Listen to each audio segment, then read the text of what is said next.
Hoje eu vou contar um pouco a história do nosso Portal da Luz. O início desse portal ele tem uma história do idealizador desse projeto, que é o Senhor Divino João Cavion e sua esposa Eulália Casagrande Cavion, e moravam afastados, onde não tinha hospital, não tinha nada, e o irmão dele, né, de 7 irmãos, ele era o mais velho, e esse irmão veio a falecer sem conseguir assistência médica, porque eles não tinham como levá-lo a um hospital, e ele acabou sofrendo muito essa dor de ver aquele irmão sofrer sem ajuda e sem condições. Então ele se fez um juramento que quando ele ficasse mais velho e que ele tivesse condições de ajudar, ele iria então fazer uma instituição para atender pessoas carentes como ele foi.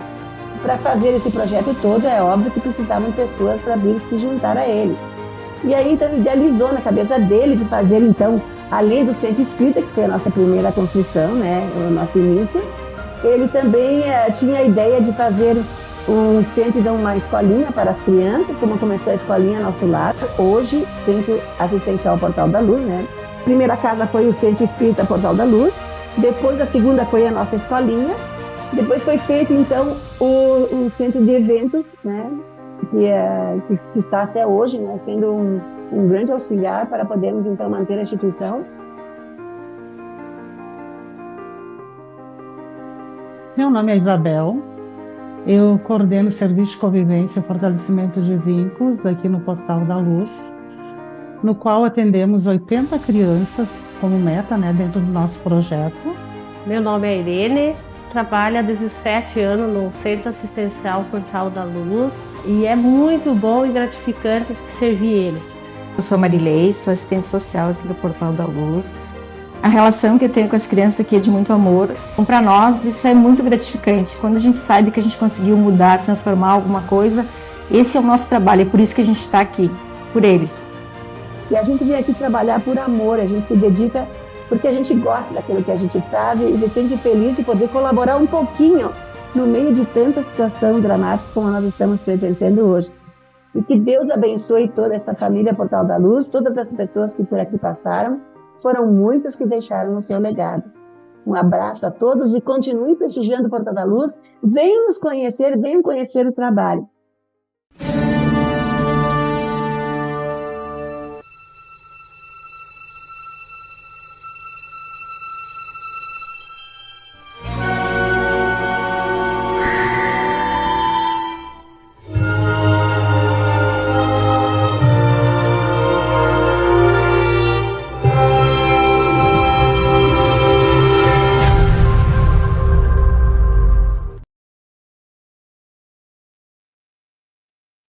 Olá, olá, boa noite para todos. Boa noite, Cleide, como estão as coisas em Fernandópolis? Boa noite, Larra. Aqui está tudo bem, graças a Deus. E E essa aí, com você? camiseta? Mais amor. Mais amor Mais ou para menos. todos nós. E aí, Rafael, como é que estão as coisas em Niterói? Me conta. As coisas em Niterói estão ótimas. Boa noite, Cleide. Boa noite, Jorgito Elahá. E hoje, 10 de setembro, é a data que nós comemoramos dentro do mês do Setembro Amarelo, o Dia de Prevenção ao Suicídio. Não por Olha outra só. razão, o nosso Jorge Elahá está de amarelo. Como é bom estar entre vocês, como é bom falar com tanta gente querida. E aqui cumprimentando, né? Vamos cumprimentar os nossos amigos queridos que estão todos aqui nos esperando já há algum tempo, algumas horas. Vamos cumprimentá-los. Sejam todos muito bem-vindos aqui na Sala de Joana. E para dar início ao nosso programa, Elahá, Rafael, eu vou ler uma mensagem de Emmanuel, pode ser? Então, eu vou ler a mensagem e depois eu deixo vocês dois aqui sozinhos para fazer o estudo. E ficarei nos bastidores. Então, primeiramente, nós vamos agradecer o nosso Mestre Jesus pela oportunidade do trabalho, agradecer aos espíritos benfeitores que nos acompanham nesta jornada terrena, que confiam em nós, que estão conosco o tempo todo. Agradecer a eles pela oportunidade do trabalho também.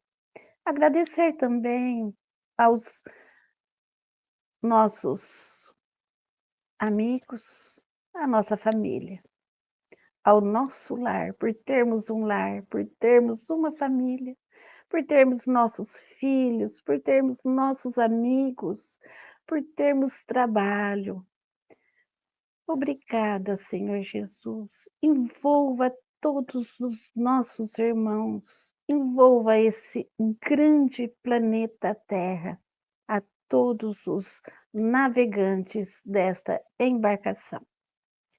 Agradecemos, Senhor Jesus, nós te agradecemos pela coragem de facear as dificuldades criadas por nós mesmos, pelas provas que nos aperfeiçoam o raciocínio e nos abrandam o coração, pela fé na imortalidade, pelo privilégio de servir, pelo dom de saber que somos responsáveis pelas próprias ações, pelos recursos nutrientes e curativos que trazemos em nós próprios, pelo conforto de reconhecer que a nossa felicidade tem o tamanho da felicidade que fizemos para os outros, pelo discernimento que nos permite diferenciar aquilo que nos é útil daquilo que não nos serve, pelo amparo da afeição, no qual as nossas vidas se alimentam em permuta constante, pela bênção da oração, que nos faculta apoio interior para a necessária solução de nossos problemas, pela tranquilidade de consciência que ninguém consegue subtrair-nos, por tudo isso e por todos os demais tesouros de esperança e de amor, de alegria e de paz, de que nos enriqueces a existência. Sê bendito, Senhor, ao mesmo tempo que te louvamos a infinita misericórdia, hoje e para todo sempre. E que assim seja.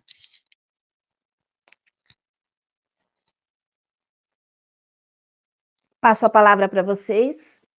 Estarei aqui. Qualquer coisa me chame. Bom, vamos então, Rafael.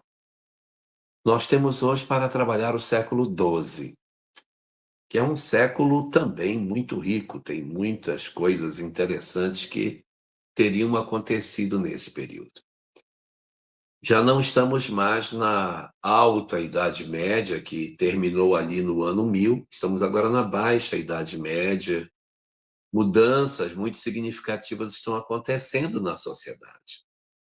Comentávamos sobre isso na live anterior, do século XI, que a vida era no campo, a vida era profundamente rural, e no século XI começaram as primeiras movimentações para a criação dos burgos, que eram as cidades, e no século XII se consolida os burgos e surge uma classe de pessoas que eram aqueles que não viviam no campo e que viviam verdadeiramente na cidade e que faziam comércio para comprar as coisas que não produziam. Então, fortalece aí a ideia de moeda, a ideia de escambo. Nós temos um fortalecimento muito grande do comércio nesse período e surge, então, a chamada burguesia, que era a classe das pessoas que viviam nas cidades e que já não tinham mais as habilidades dos séculos anteriores de plantar o trigo para fazer seu pão, de tirar o leite para fazer seu queijo. Eles começavam já a serem pequenos artesãos, faziam determinadas coisas com especialidade, vendiam seus produtos que produziam. Um produzia sapato, o outro fazia botas, o outro fazia pães. Então já começam a ter as especialidades e as pessoas vendiam seus produtos e compravam com a venda dos produtos aquilo que elas gostariam de ter. Então é um momento diferente em termos econômicos e também é um momento diferente em termos religiosos. As cruzadas vão continuar, Nós iremos ter a chance de ver duas das cruzadas que aconteceram. Já vimos a primeira cruzada na última live, agora a gente vai ver a segunda e a terceira. Vamos ver personagens importantes da história dessas cruzadas e aqueles que viviam em redor deles, os grandes nomes que viviam. Iremos ter a chance de ver uma grande história de amor. Não é não, Rafael? Uma grande história de amor que a gente vai ver na nossa noite de hoje. E também teremos a oportunidade de ver algumas movimentações que acontecem não somente no campo das cruzadas, mas no campo religioso como um todo, em função do fortalecimento das forças do papado e das grandes catedrais que vão surgir nesse nosso período. Não é isso, Rafael, que a gente vai passear na nossa noite de hoje? Exatamente, meu querido Jorge Elahá. Quero cumprimentar amigos queridos que eu estou vendo no nosso chat, já mandando as suas mensagens. Eu gosto sempre de cumprimentar todo mundo, mas quando eu faço live com Elahá, se eu for cumprimentar as pessoas, eu posso cometer a indelicadeza de esquecer ou passar o nome de alguém. Esse século XII é um século rico em termos de história, porque são várias as ocorrências. Em termos de cristianismo, nós podemos dizer que nós nos perdemos um pouco, porque é o ápice do movimento das cruzadas.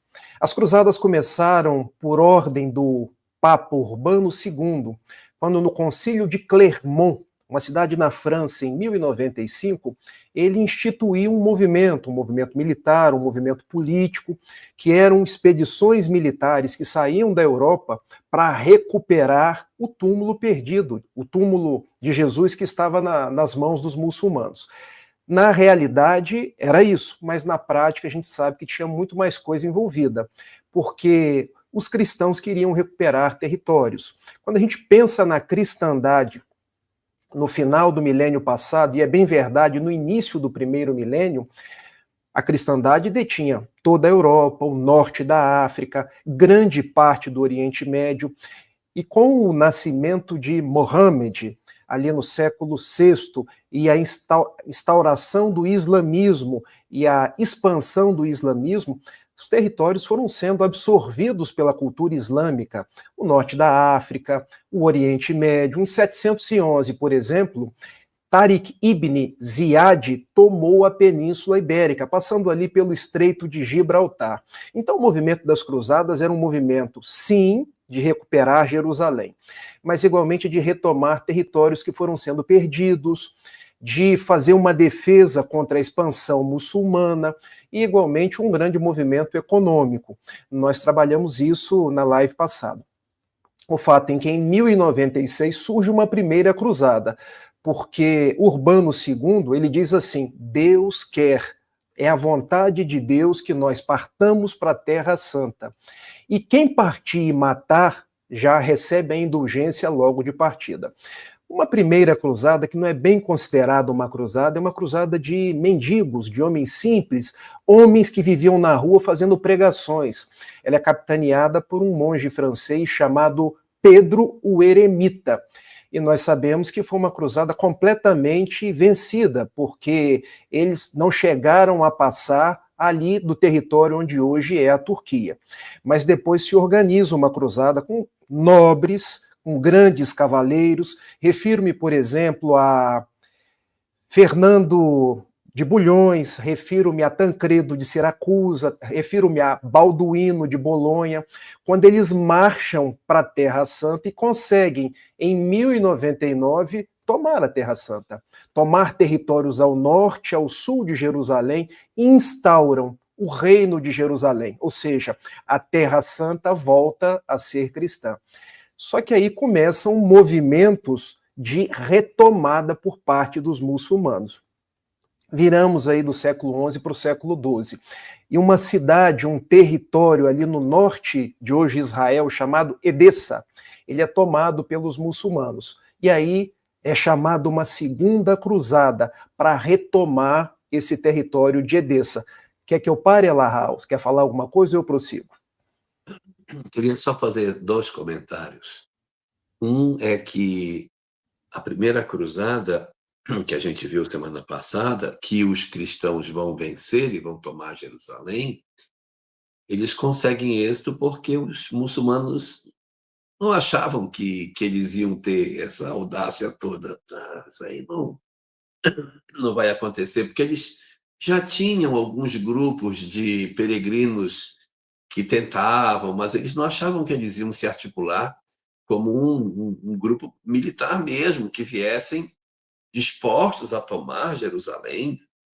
Isso para eles foi assim até uma surpresa, né? A inteligência, né, a inteligência do exército falhou porque não acreditou que eles viessem com vontade de vencer. Esse é um ponto. 3 pontos. O segundo ponto que eu queria lembrar é que é espalhado uma fake news. Naquele período, eles fomentam uma ideia. A ideia era de que os peregrinos estavam sendo maltratados pelos muçulmanos.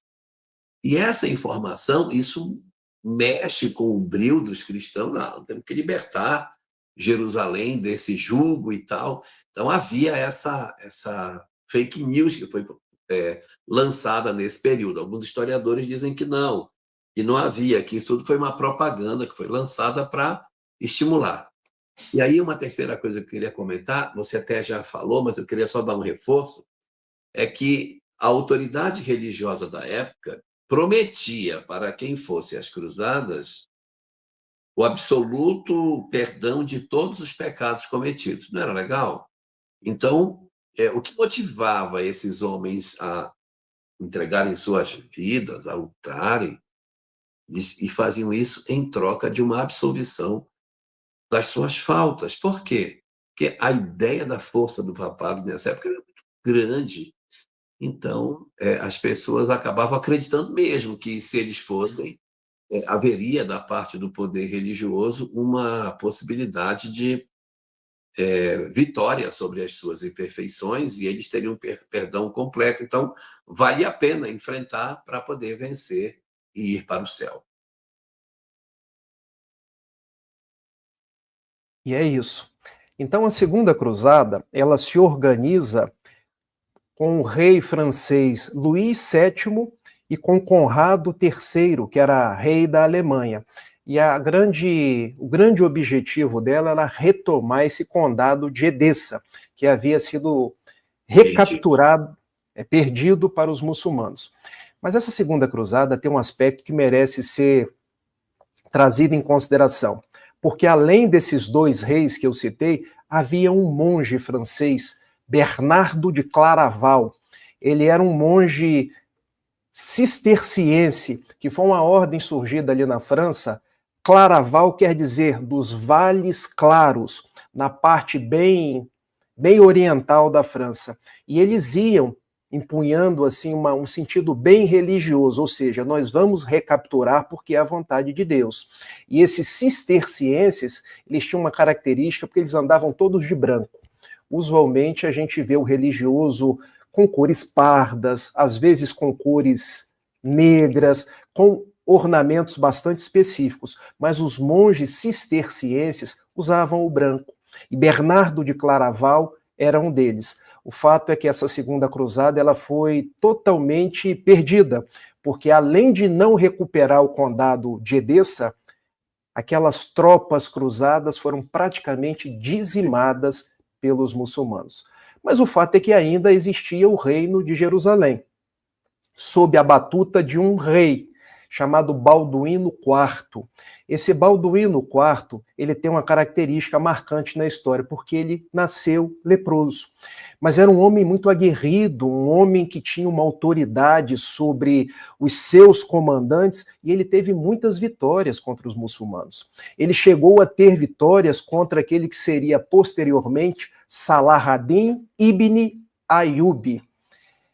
Mas o fato é que Saladino, como nós conhecemos, foi se aprimorando, foi ganhando notoriedade, e em 1187, Saladin, ele toma o reino de Israel, derrubando os cristãos. E sobre essa personalidade Saladino, que era um sultão, que na verdade substituiu os Fatímidas do Egito, vindo a dinastia dos Aiúbidas.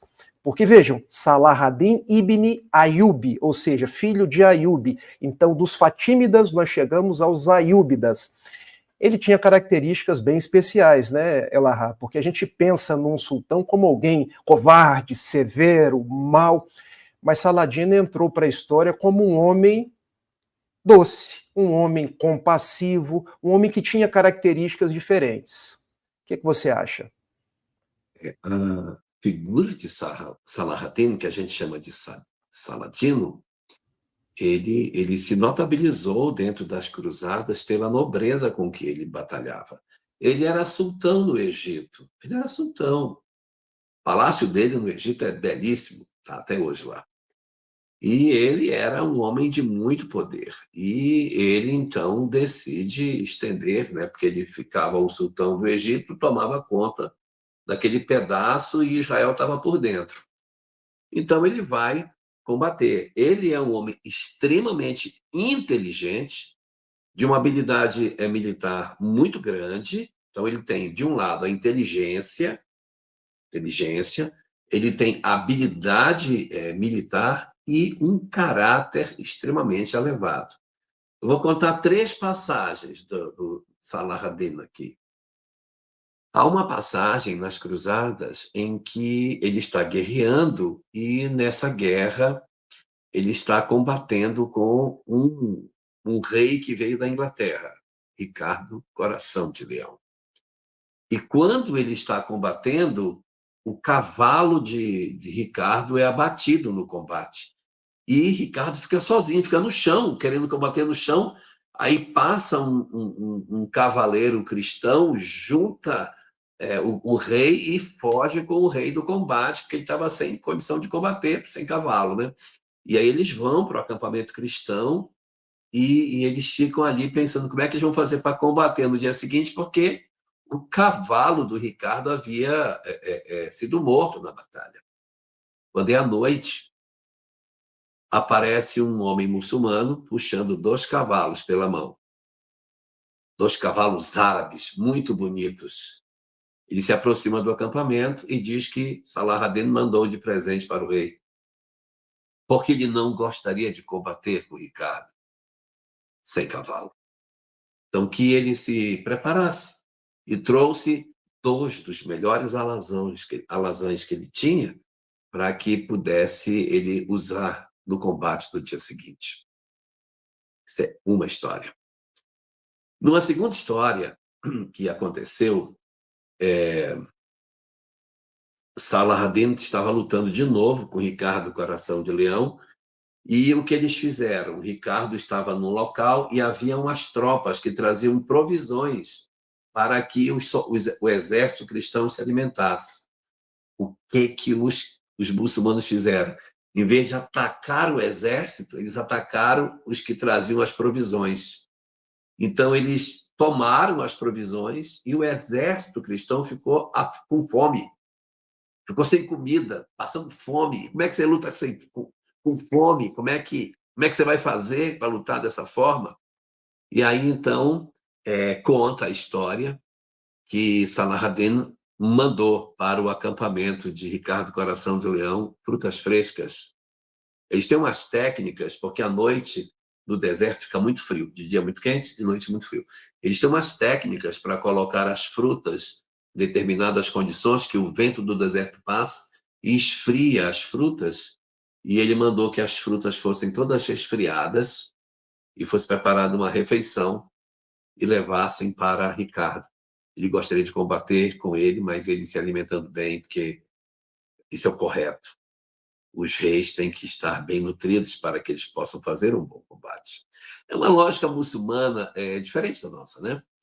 E há um terceiro episódio, que é semelhante a esses 2, que também, num combate, numa dessas batalhas, Ricardo se feriu, ficou machucado na batalha. E aí, então, Salah ad-Din mandou seus médicos para cuidarem de Ricardo. E mandou seus médicos. E Ricardo era tão impressionado com ele que propôs a paz. Por que não fazemos a paz? Vamos casar seu irmão com minha irmã, para ver se a gente pacifica isso. Pega seu irmão, que é muçulmano, casa com a minha irmã, não perguntou para a menina se ela queria. Pega seu irmão, casa com a minha irmã, e a gente sela uma paz e pronto, fica tudo certo. Saladin negativo. Não, não, não. Eu não quero, não. Casar com uma cristã? Não. Tem mulheres muçulmanas maravilhosas. Não é necessário isso. Ele não casou, não aceitou a proposta de Ricardo Coração de Leão. E ele foi realmente um grande combatente, e ele é o grande nome dessa cruzada, porque ele obteve vitória, né? No final, Saladin vai vencer.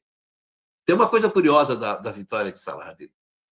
Exatamente. É que quando ele vence Jerusalém, já que passa a palavra, quando ele vence Jerusalém, ele entra na cidade e os cristãos começam a correr assim pelos cantos, se escondendo, com medo dele, porque agora que ele venceu, o que ele vai fazer conosco? E os cristãos começam a correr, se escondendo, os civis, né? Se escondendo das coisas, aí ele para e pergunta: por que vocês estão se escondendo? Porque o senhor vai nos matar. Eu? Quando que não? O que eu ganho matando vocês? Nada. Eu prometo a vocês liberdade de cultos. Não, mas a vila agora, né, Jerusalém, é cristã e não pode ter muçulmano aqui. Não, mas eu, muçulmano, pode ter cristão e pode ter muçulmano, sim. Tem liberdade de culto.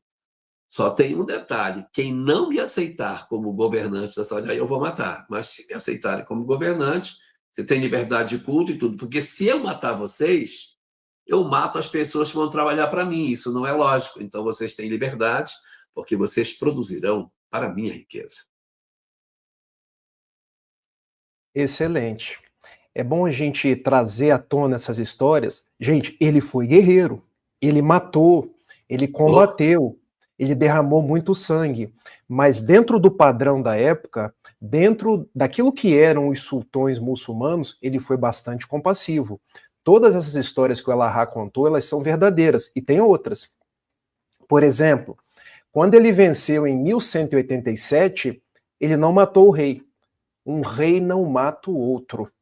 Levante-se, eu vou conquistar e eu vou te dar o direito de prosseguir. Prossiga. Você só não vai ser rei mais.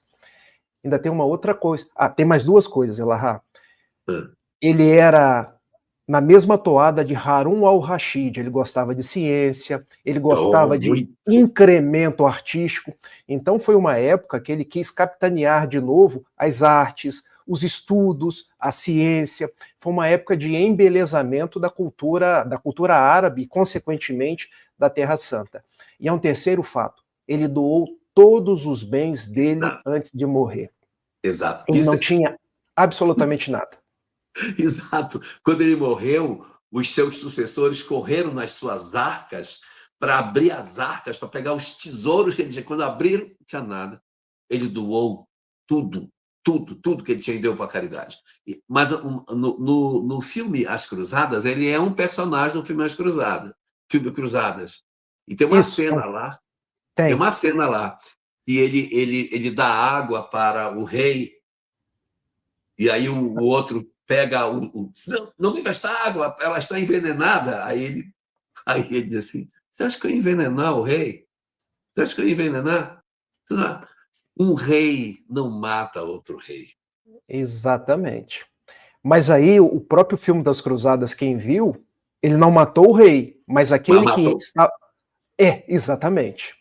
Porque naquela época ele tomou de Guy de Lusignan, que era um outro nobre francês, e instaurou a supremacia muçulmana novamente ali na Terra Santa.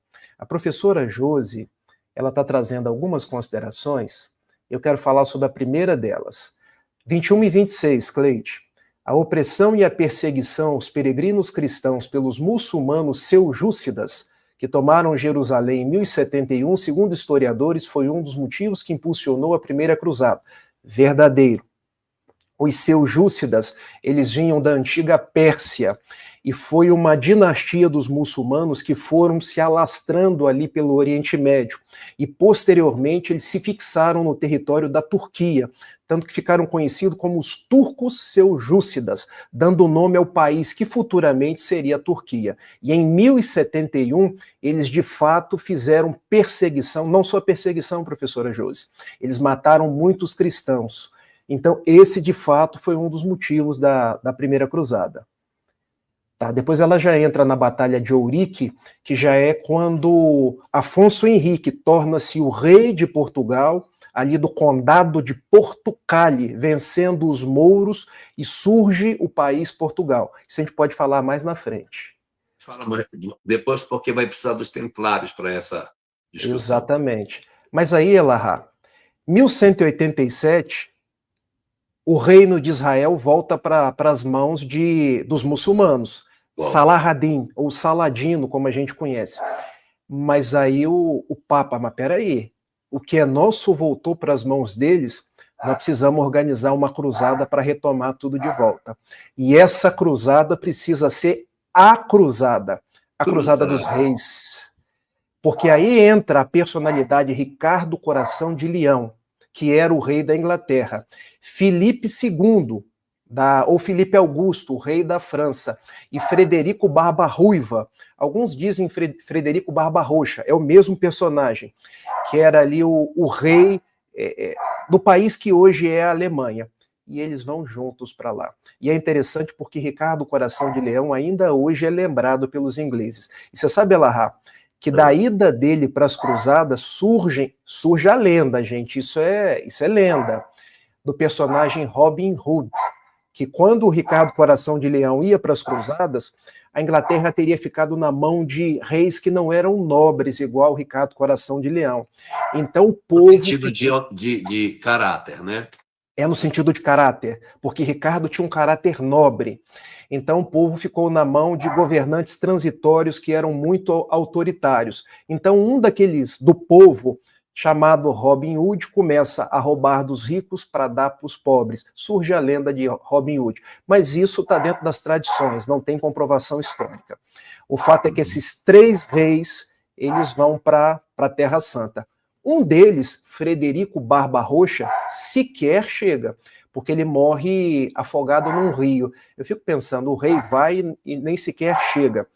Os outros 2 chegam, mas Filipe ele vai, ele vê que as condições eram difíceis, eram precárias, e ele volta, porque ele sabia que ficando na França ele teria muito mais a ganhar.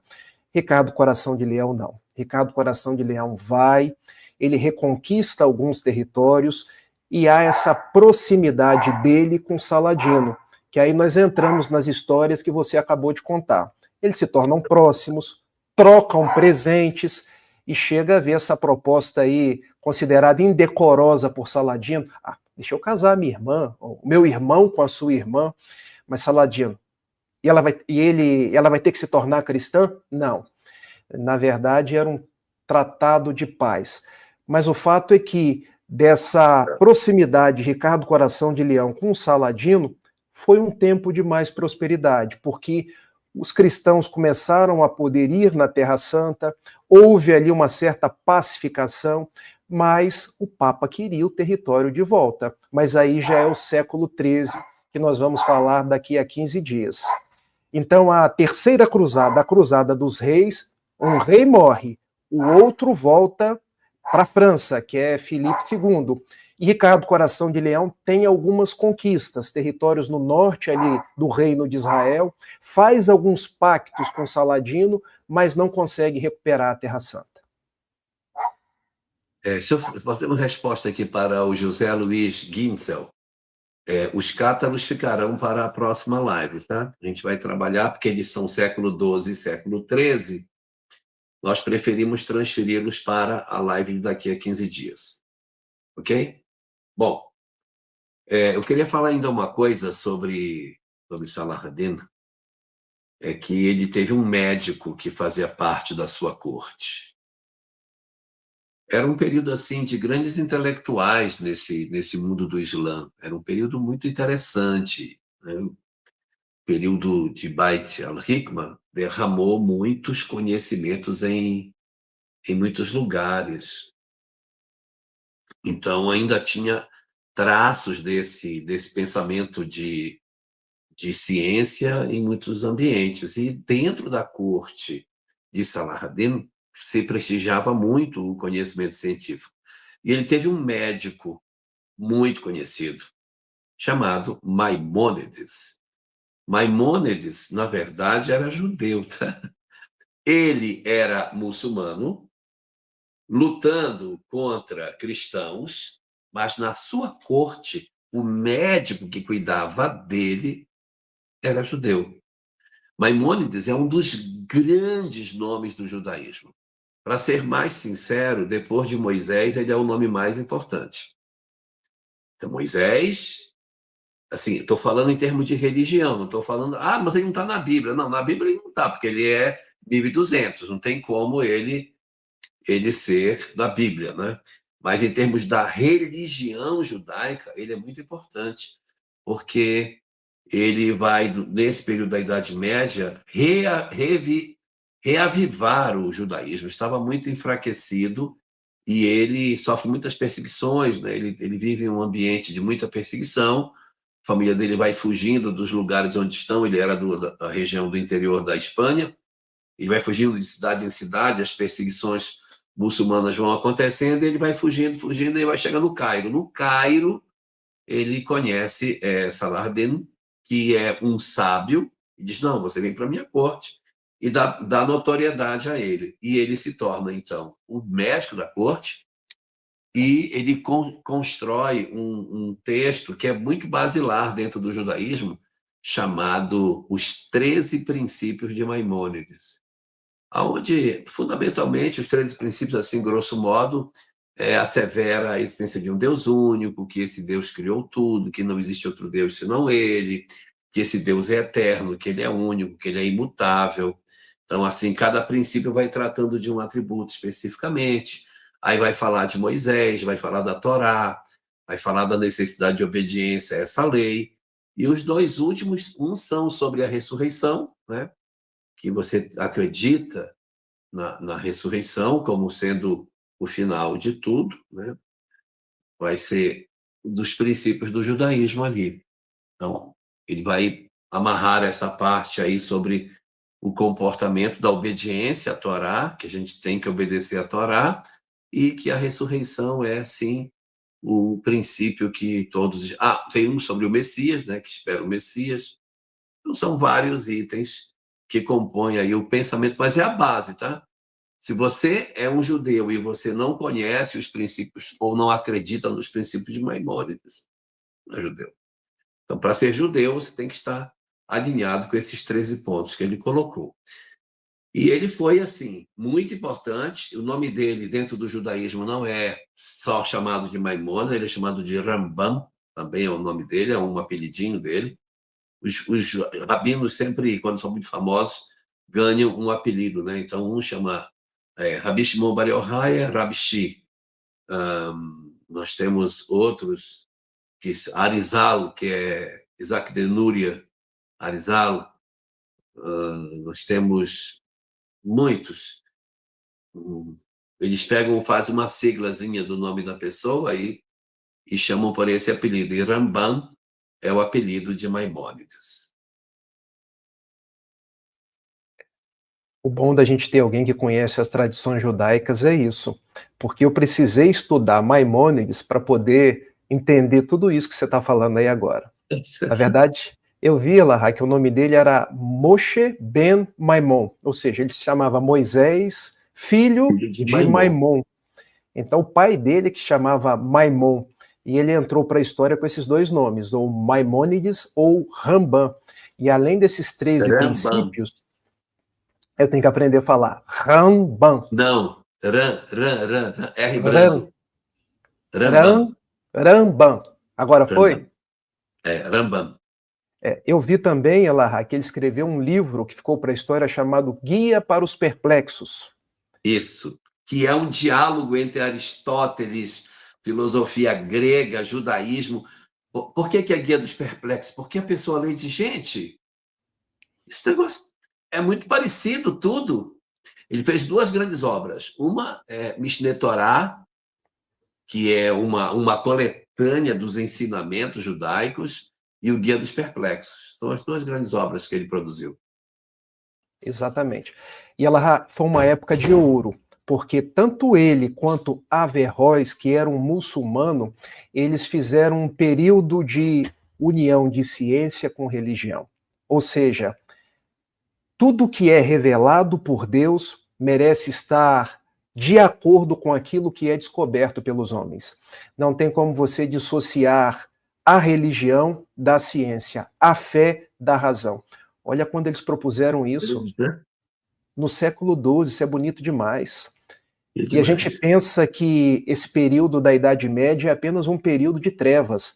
Assim foi denominado pelos iluministas, pelos renascentistas, que precisavam, vou usar as suas palavras, demonizar o período anterior. Mas é um período de muito conhecimento. Quando a gente pensa em Beit al-Hikma, a gente pensa em Maimônides, a gente pensa em Averroes, e eles são ali do sul da Espanha, porque nós temos cidades ali que são muito ricas, são muito belas, e que fazem parte daquela dominação árabe, a cidade de Valência, a cidade de Córdoba, a cidade de Granada. Esses 2, Maimônides e Averroes, são da cidade de Córdoba, e eles tinham uma convivência muito harmoniosa. E é legal, Elahá, porque eles são, como chama aquela palavra da pessoa que tem múltiplas possibilidades? São polímatas, porque eles eram médicos, filósofos, eles tinham várias possibilidades. E eles faziam uma junção da religião com a filosofia aristotélica lá de trás. Olha que interessante isso. Você unir filosofia com religião judaica, com religião do islamismo. A gente pensa que nada disso é possível, mas foi. E os pressupostos que eles deixaram para a gente viver posteriormente são muito belos. Então, de muito boa lembrança falar em Maimônides, que os judeus reverenciam. O professor Severino Celestino adora Maimônides. E lembrar, com certeza, ué. E lembrar também de Averroes, que os muçulmanos têm profunda gratidão com tudo que ele deixou. Acho que a gente pode passar para um outro tópico, né? Pode. Eu queria puxar um ponto que ainda há pouco foi comentado pela professora Josi, e a gente acabou não abordando, que é, já que a gente está falando de cruzadas, estávamos falando desse processo que aconteceu ali de presença de cristãos naquela região, eu queria falar das ordens que surgiram ali em Jerusalém, no período das cruzadas, né? Para a gente poder conectar com a história da Península Ibérica. Vamos lá, então.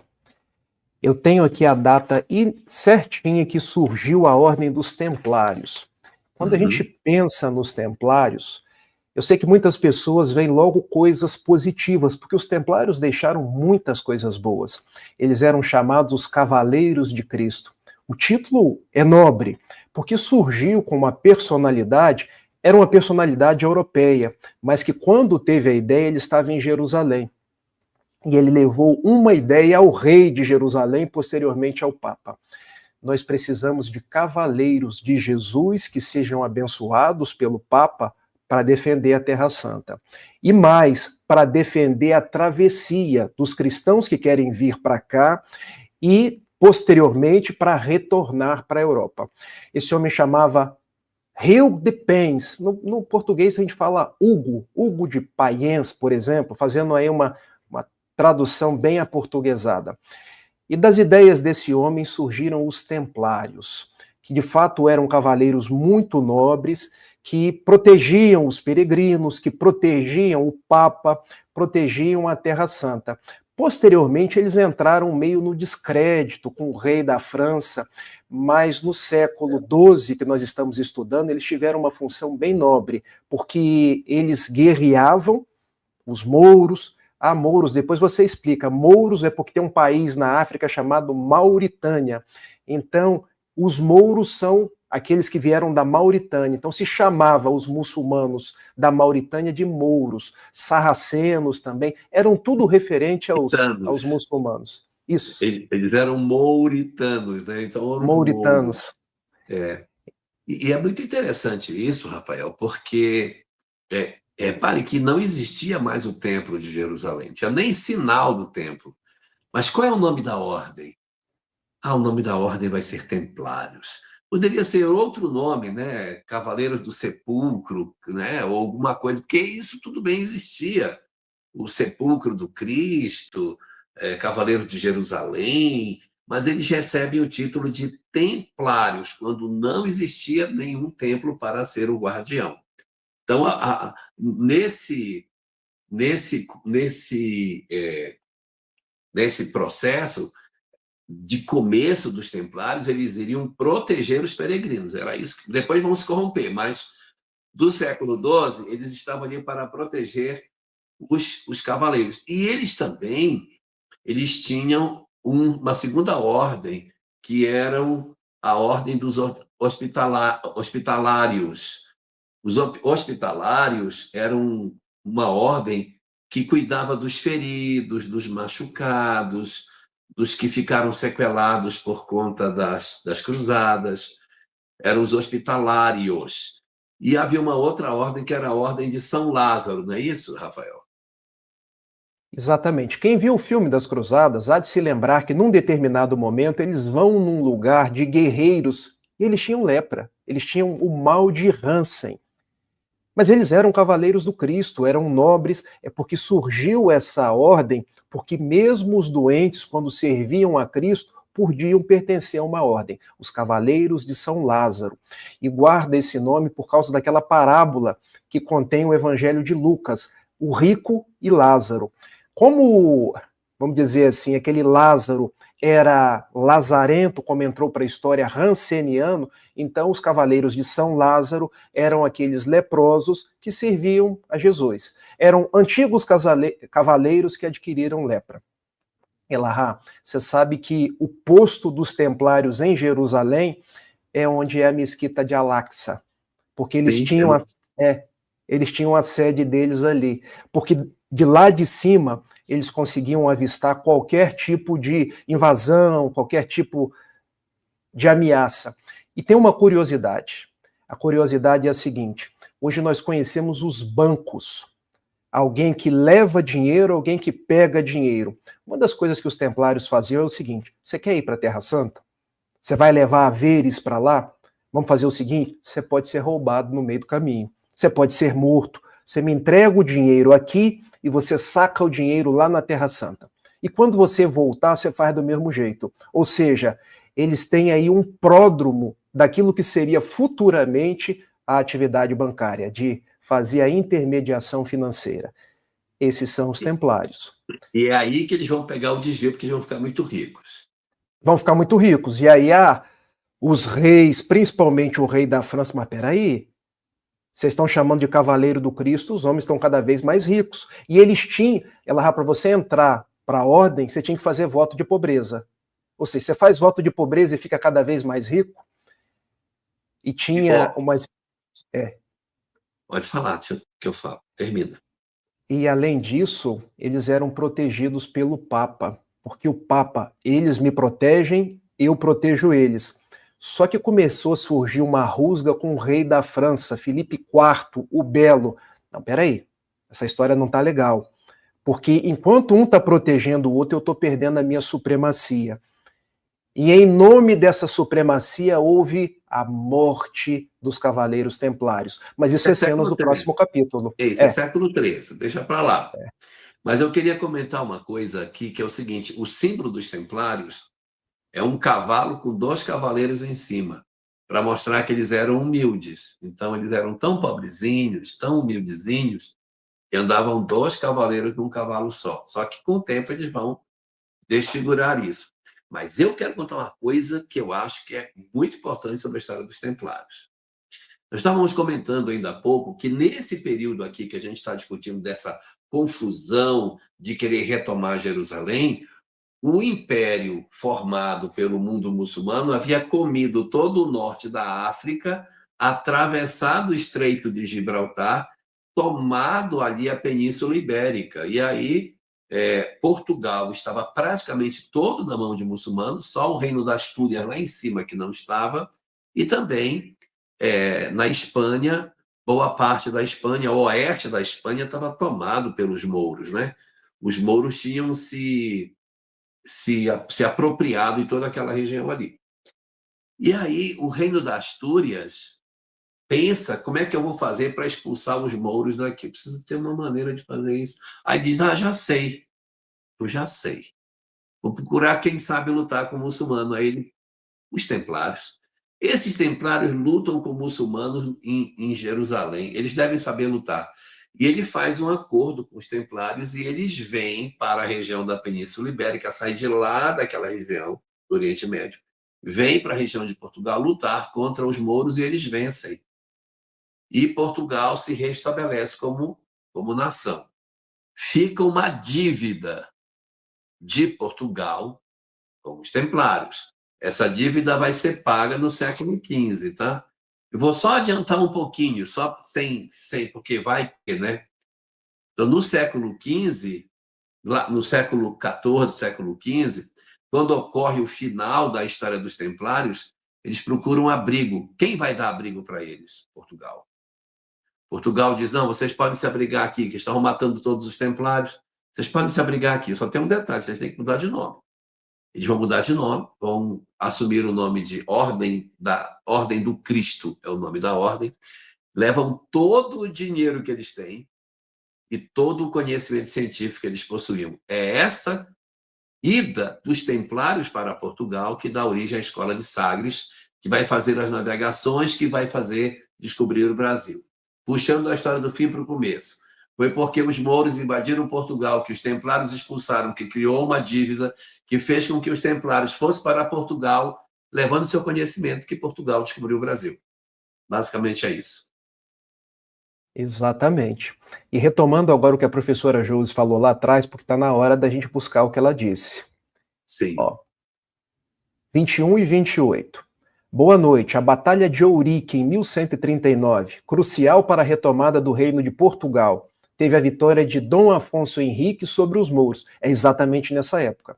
Porque tanto na segunda quanto na quarta cruzada, houve incursões dos nobres, dos cavaleiros e até dos templários em Portugal. E por quê? Para poder afastar aquela expansão muçulmana, cada vez descendo mais. Porque pensem, Portugal, Espanha, você tinha só as Astúrias lá em cima, e as invasões eram constantes. Nós tivemos os almorávidas, nós tivemos os almohadas, mas como é que a gente vai recuperar isso tudo? Os templários poderiam nos ajudar. E começa em 1139, naquela que foi a Batalha de Ouriques. Afonso Henrique, ele teve uma visão, conta a história, uma visão de Jesus, que ele iria ganhar uma vitória sobre os mouros, que são os muçulmanos que vêm da Mauritânia, como eles eram chamados, e a partir dali eles iriam começar a ganhar o Reino de Portugal. O Reino de Portugal, então, surge a partir de 1139, vem a se consolidar em 1148, de um condadozinho no norte, ali nas margens do Rio Douro, chamado Condado de Portucale. E de Portucale nasce Portugal. Dessa vitória de Ouriques, com a ajuda dos cruzados, em que Afonso Henriques teria tido uma visão de Jesus. E, encadeando tudo isso com o que a Lahá falou, os cruzados, posteriormente, século XIV para o século XV, ganham o nome de a Ordem de Jesus. Vem o início das navegações, e nós sabemos que Portugal e Espanha são os pioneiros nas navegações, chegando até o Brasil e o restante da América Latina. Como é que Portugal, tão pobrezinho, tinha tanto conhecimento? Parã, os templários estavam lá. Só um último detalhe para a gente fechar esse módulo. Eu queria só comentar o seguinte. Quando os mouros tomam Portugal, eles vão tomando, e aí um rei de Portugal se refugia lá em cima no norte. E ele consegue 3 vitórias consecutivas sobre os mouros. E os mouros dizem o seguinte: bem, se nós já lutamos 3 vezes e não conseguimos, é porque Alá deseja que seja assim. Deixemos o reino das Astúrias e vamos ficar com a parte que Portugal tem, porque ficou só um ovinho lá em cima, tudo bem. E eles respeitam a queda nessas batalhas, e depois é desse pontinho que sobrou que vai se restabelecer Portugal, e depois, aí a gente vai começar num outro momento, a Espanha também vai ser recuperada aí com Rodrigo Dias de Vivar, o El Cid, que vai trabalhar de maneira muito importante para a contenção do avanço dos muçulmanos naquela região.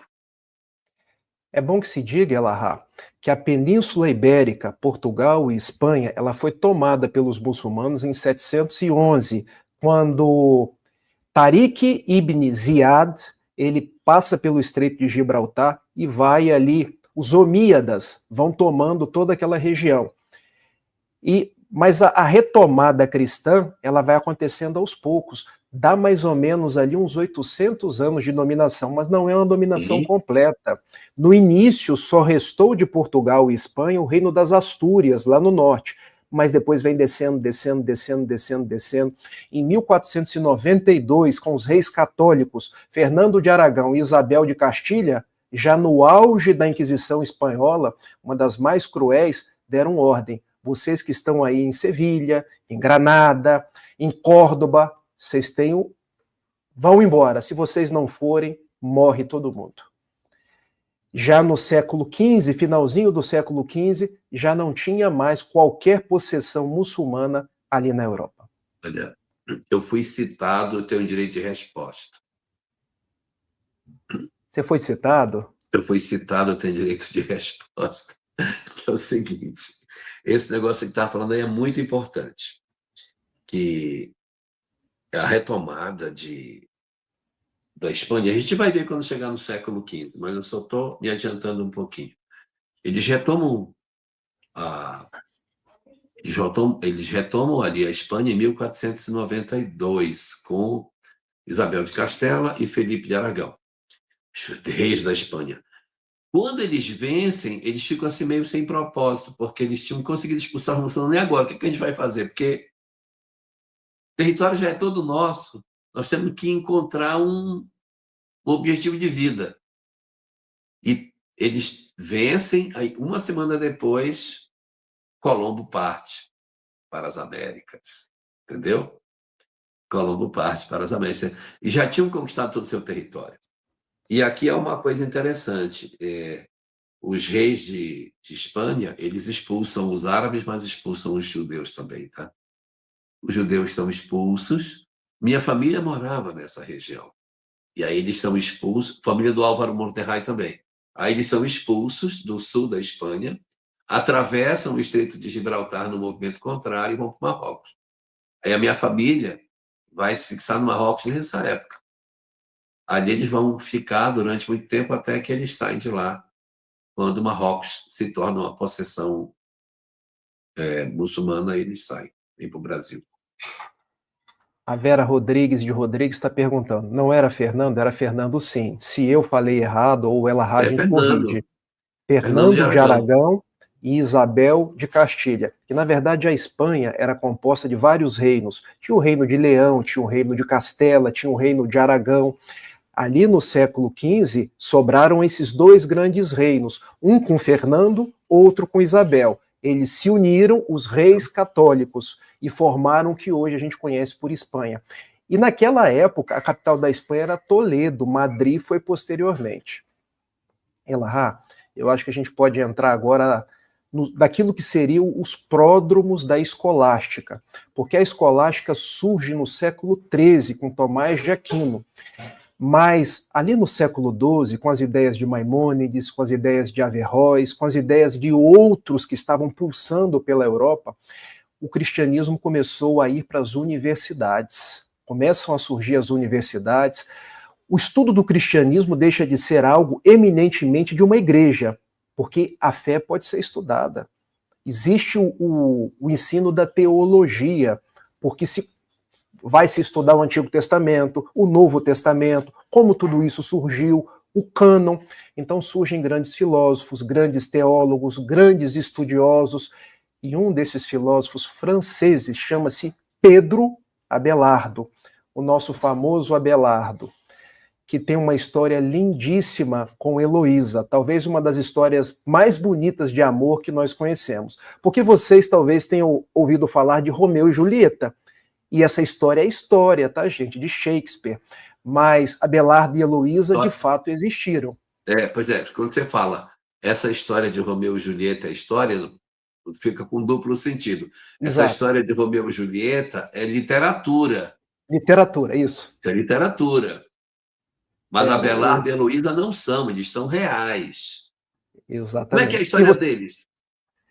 Você quer contar, Elahá? Porque você conta com...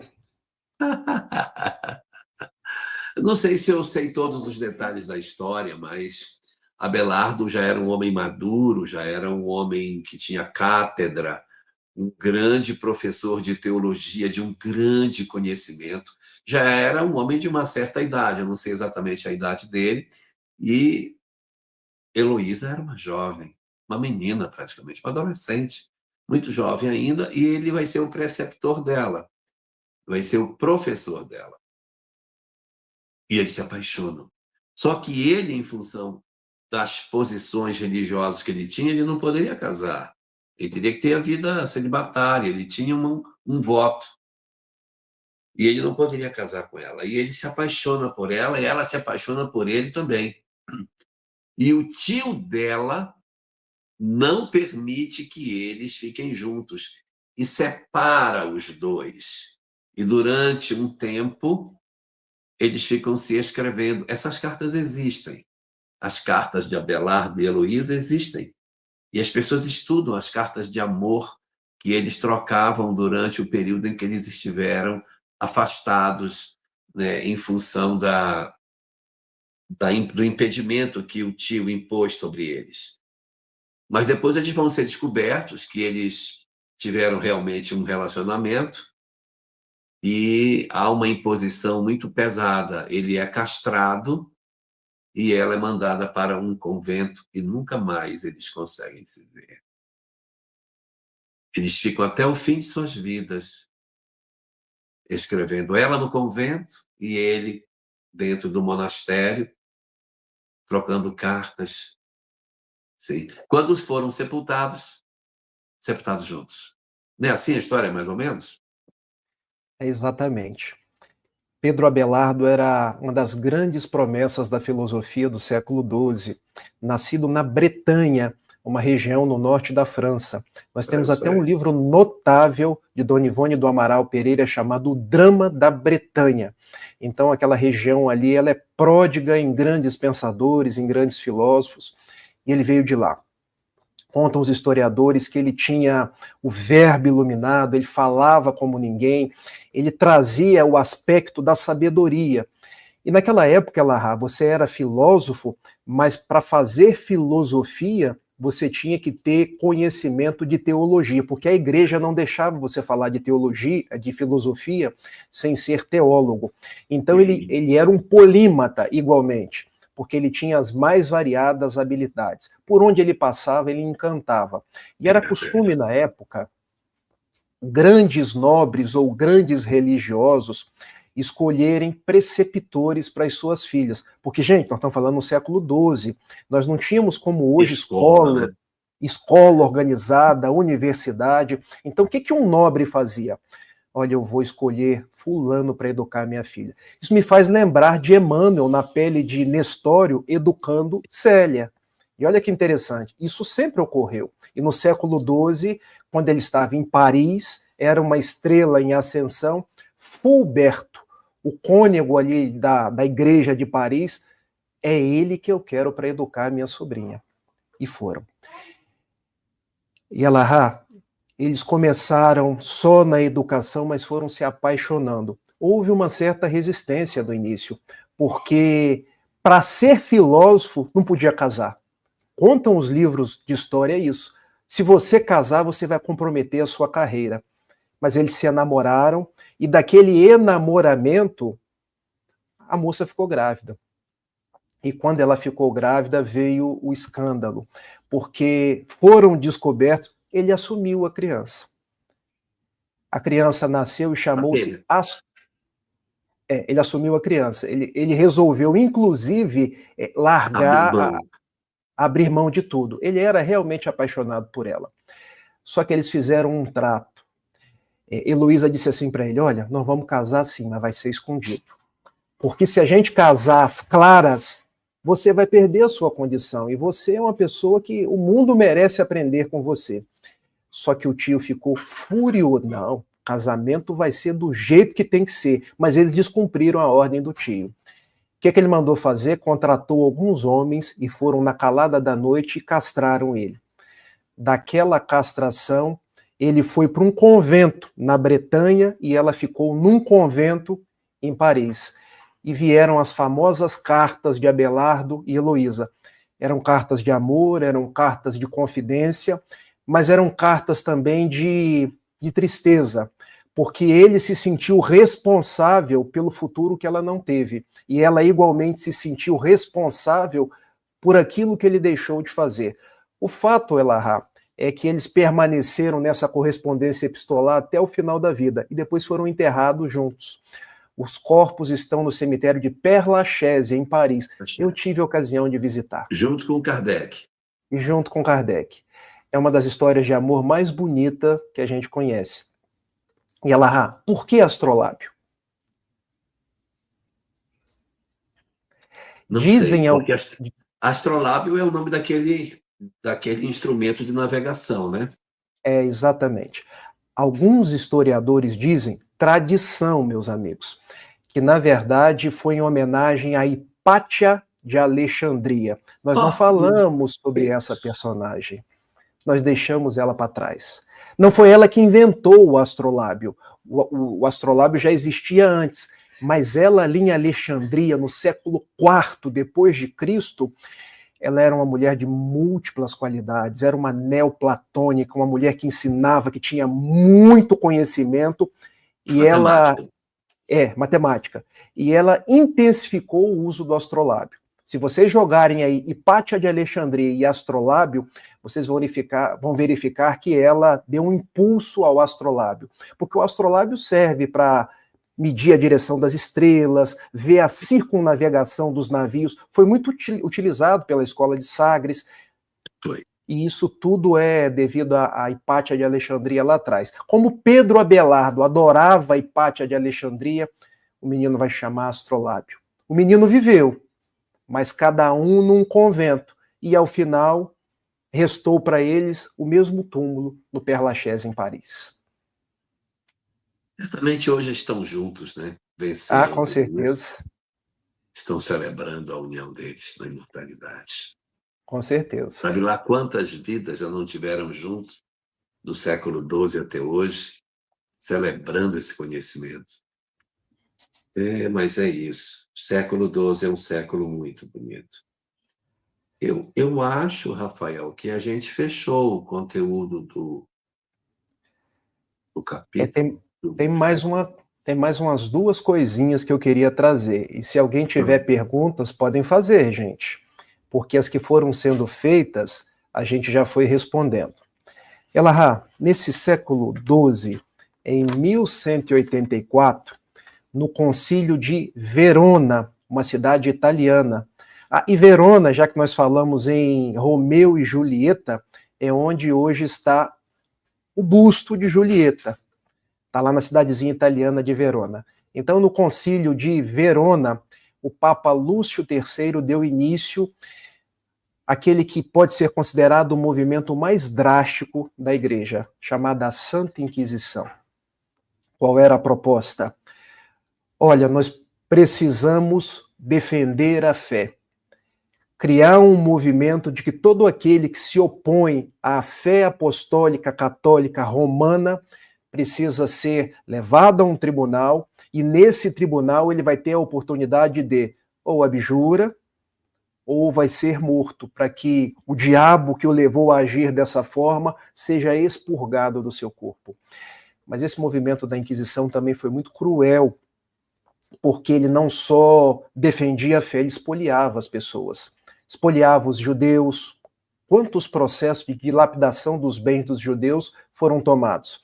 E quando a gente pensa na Inquisição portuguesa, obrigavam os judeus até mudar de nome. Então surgem os Silveira, os Oliveira, que eram os judeus convertidos. Quantos muçulmanos foram levados aos tribunais da Inquisição? Quantas mulheres simples, consideradas bruxas, quantos magos, quantos duendes. E daí a gente entende, Elahá, por que hoje tem tanta gente que nasce... eu não gosto de religião, não. Quero saber disso, não. É porque foram pessoas que têm na alma esse rastro da Inquisição macerando a vida delas. Mas a Inquisição surge ali no século XII. Ela vem a ganhar um boom no século XIII, quando em 1231 o Papa Gregório IX, aí sim, torna oficial. Porque todos os lugares mereciam ter um tribunal.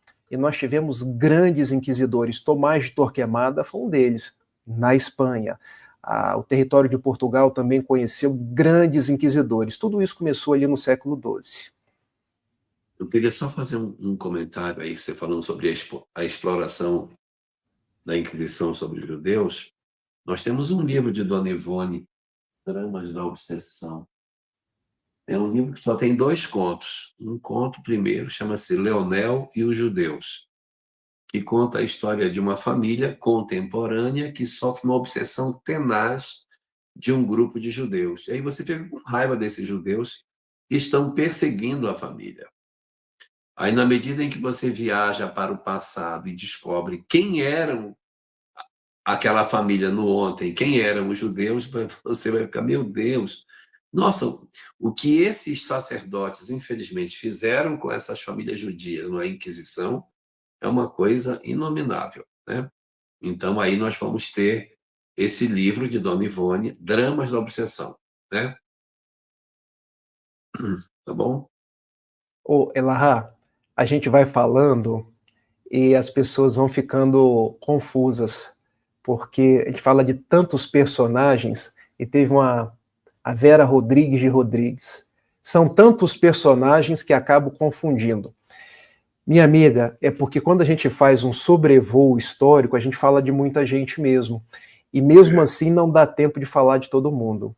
Assim, se você gosta de algum personagem, você pode aprofundar as leituras. Se você quiser, depois eu te passo alguma literatura, pode entrar em contato comigo, porque realmente o que eu e a Elahá estamos fazendo aqui é trazer algumas considerações, algum esboço de algum personagem, porque a história é fascinante.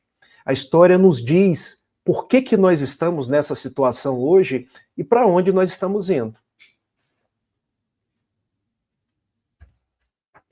Dramas da Obsessão. Já deve ter umas 4 capas depois dessa, que isso aqui é do tempo que eu era menino. E depois a Vera Rodrigues de Rodrigues pergunta assim, Empátia é a que foi morta? Não. A que foi morta... sim, a Hipátia é a filósofa lá de Alexandria, no atual Egito. Ela morreu. Mas o que nós falamos aqui... Sim. Que, na verdade... Então cortaram o corpo dela com conchas do mar.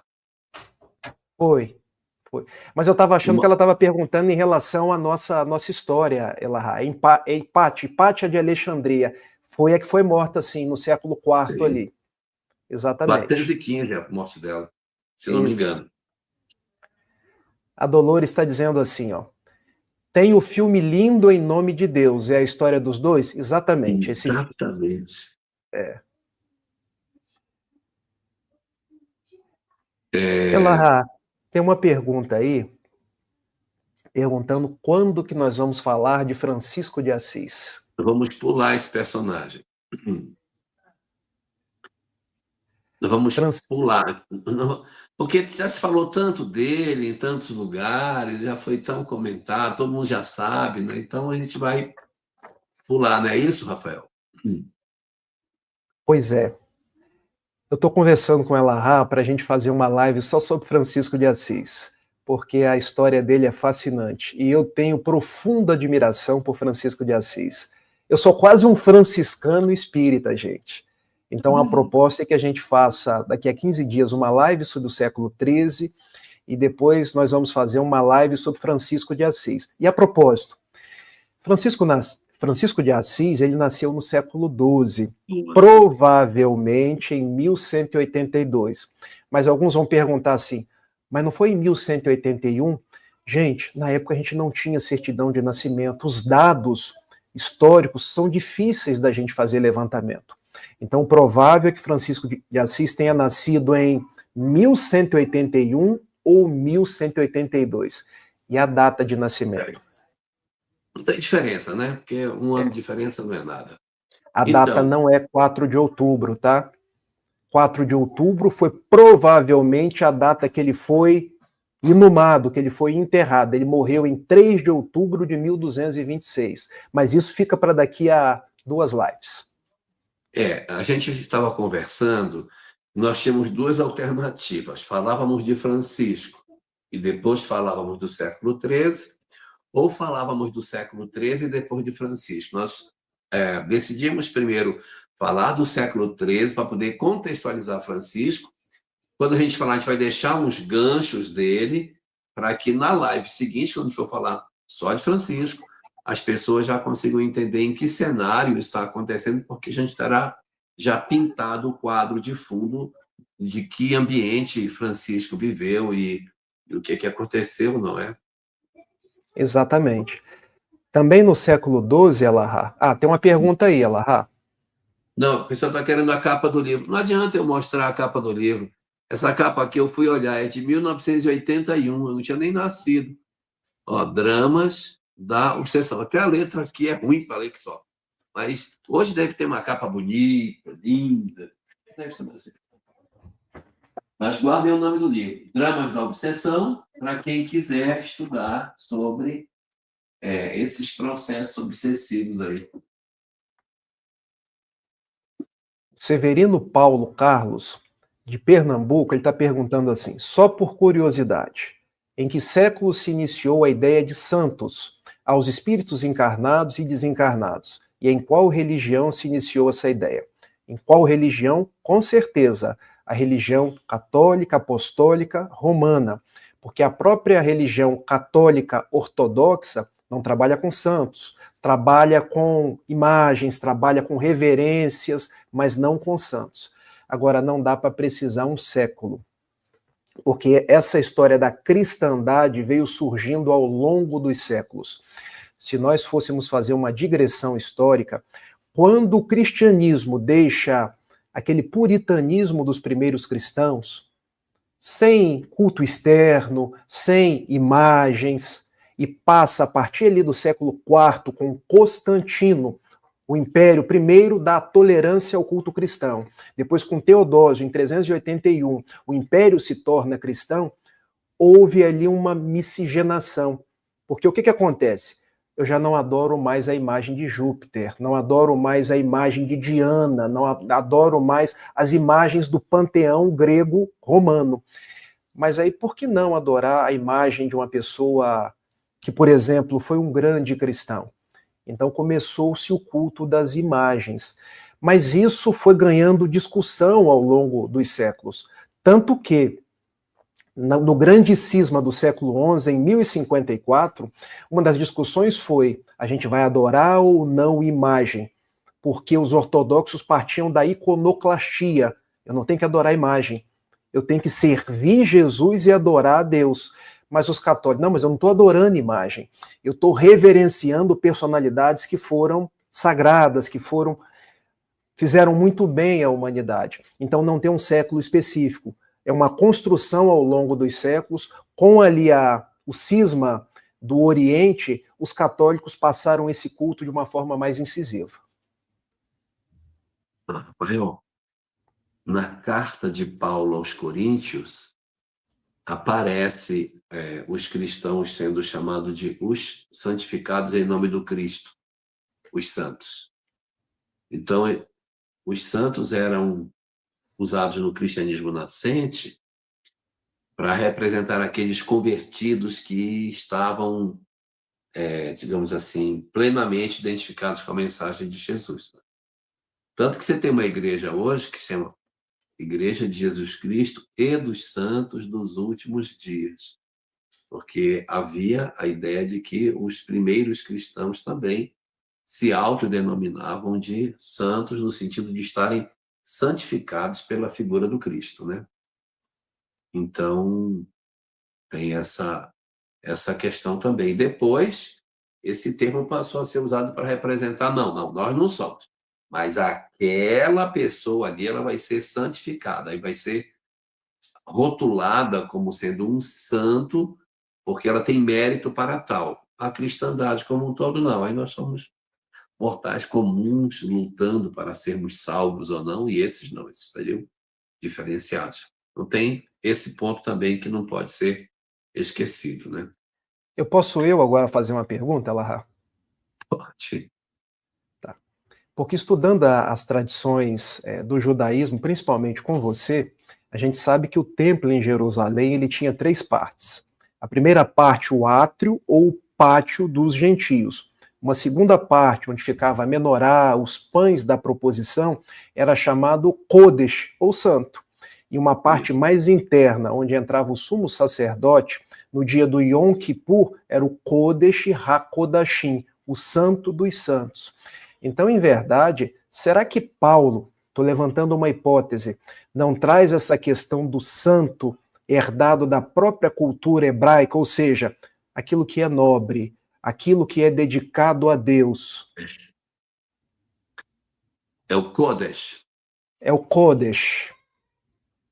Só que a Igreja Católica transformou esse Kodesh, esse santo, em personalidades, ou seja, já não era mais a vivência, já não era mais o, vamos dizer assim, o espaço, mas determinadas pessoas mereceriam ser chamadas de santos, tamanho o grau de integração com a divindade. Estou levantando uma hipótese.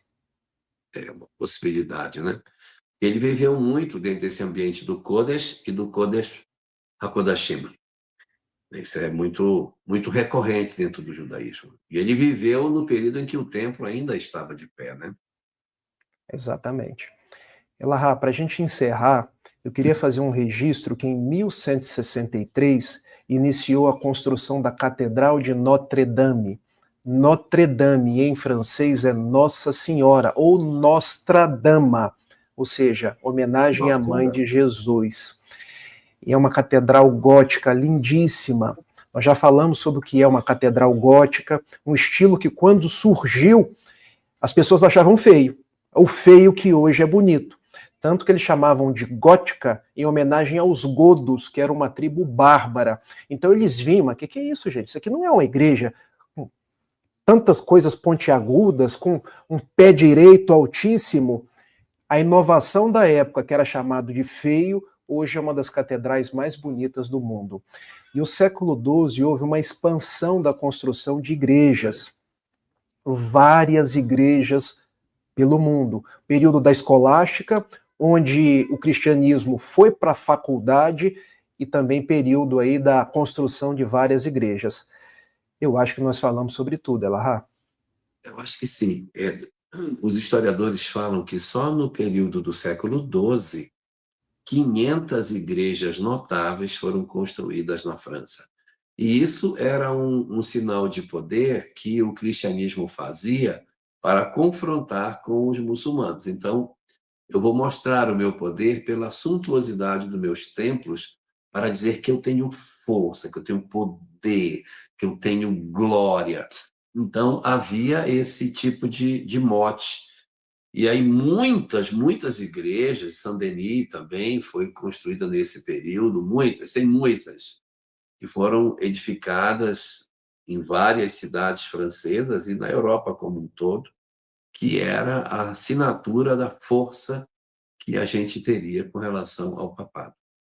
Eu quero só dar uma boa noite para 2 pessoas. Uma para minha irmã Beth Teles, que está aqui, pela que eu recebi o material que ela mandou, tá certo? E que eu não posso dar nota 10 para o material que ela mandou, porque senão vai faltar nota para Deus. Então eu vou dar 9.99999. Ok, Beth? Muito bom. E a outra pessoa que eu quero dar uma boa noite é para Flavinha Porto de Belo Horizonte. Sim, Flavinha. E o livro que a gente estava comentando, Dramas da Obsessão, a gente estudou, inclusive, juntos, não é? Este livro nós estudamos juntos, exatamente, Flavinha. Foi esse livro mesmo. A História de Leonel e os Judeus. História super pesada, meu Deus, como é densa essa história. Mas é isso, Rafael. Eu acho que a gente conseguiu fechar, não é? Acho que a gente conseguiu fechar o nosso objetivo de hoje.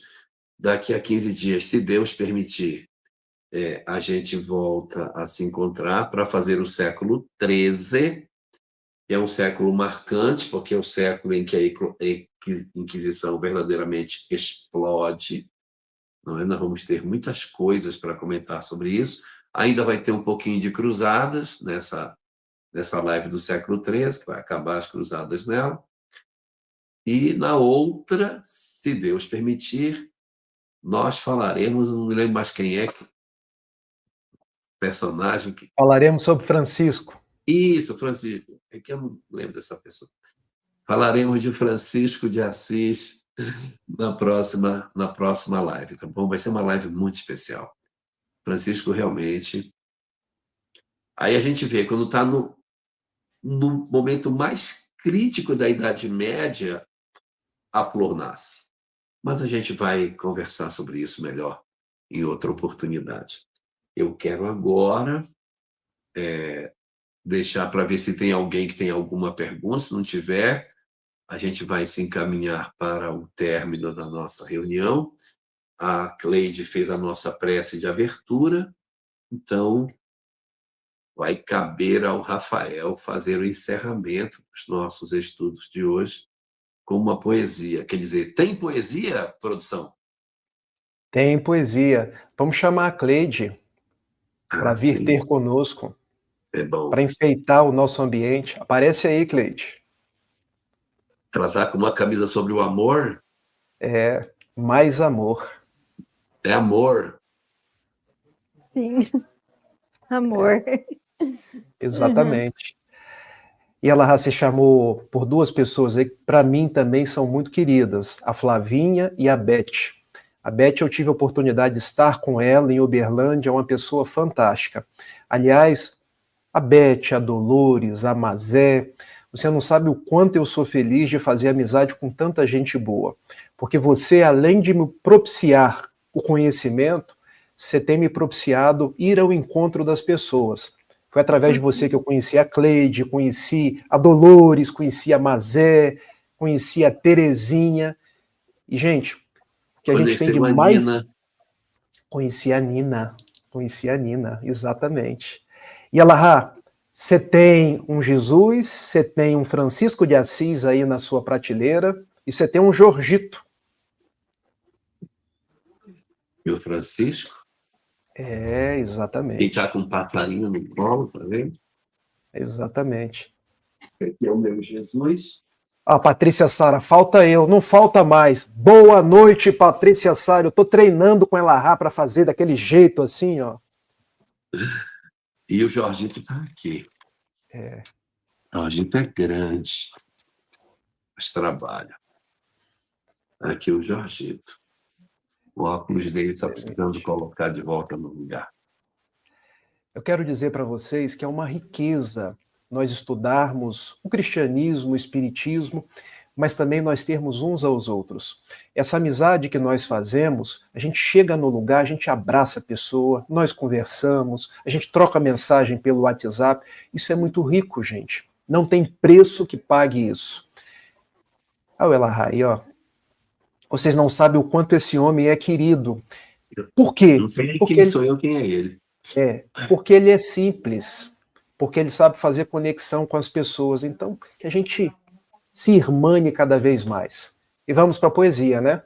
A poesia hoje está em formato de oração propriamente dita. Em oração. Senhor, tudo no universo atesta sua grandeza, dando provas do poder da criação. Tudo ao nosso redor é um poema de beleza, da micropartícula aos grandes astros da imensidão. Meu Pai, deixa-me agradecer pela vida, esta oportunidade de trabalho e redenção.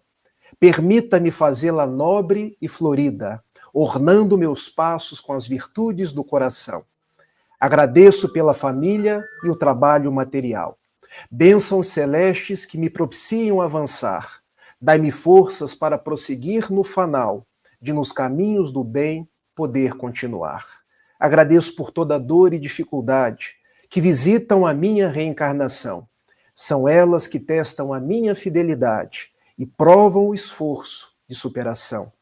Agradeço pelo espiritismo de paz e luz, a doutrina que restaura o amor. Por meio dela nos reconectamos a Jesus, entendendo o propósito de toda dor. Terminando minha prece, venho te pedir que eu não me perca dos caminhos da caridade, pois esta é a virtude que me faz progredir na busca de Jesus em espírito e verdade. Que assim seja. Beijo grande. Maravilhoso, maravilhoso.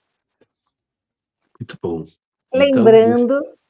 Lembrando que eu vou fazer um vídeo só das poesias do Rafael. Ah, é? É. Mas aí você vai ter que fazer um bonequinho para ele também, né? Faço um bonequinho para ele também. Você pode fazer um bonequinho com uma motivação mais franciscana, hein? Sim, Botar uma legal. roupa franciscana nele. Vamos lá. Vamos lá, então. Tchau, Gente, gente. até uma próxima. Até. Rafa, parabéns. Você é nota 10. Puxa vida. Beijo grande, gente. Beijo. Tchau. Boa noite. Tchau. Tchau para todos.